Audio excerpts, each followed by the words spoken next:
大家好，我係九龍豪宅 Catherine 高，今日為大家介紹就係何文田山道賀龍居嘅單位。依家我哋一齊嚟望下。今日帶大家睇呢一個賀龍居嘅單位呢，係位於一座，實用面積677尺。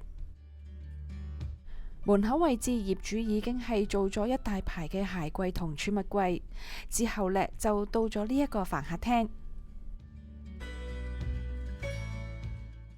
客廳嘅窗係落地玻璃嘅設計，依家從客廳嗰度可以望到出去呢，可以望返附近何文田一帶嘅遠景。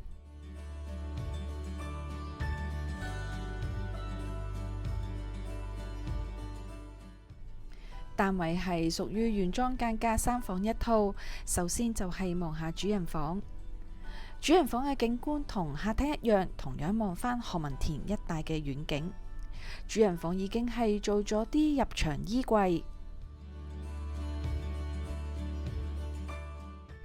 主人房浴室係裝修過嘅，有充足嘅儲物空間。浴室有窗，沖涼嘅位置呢，依家改咗做企缸。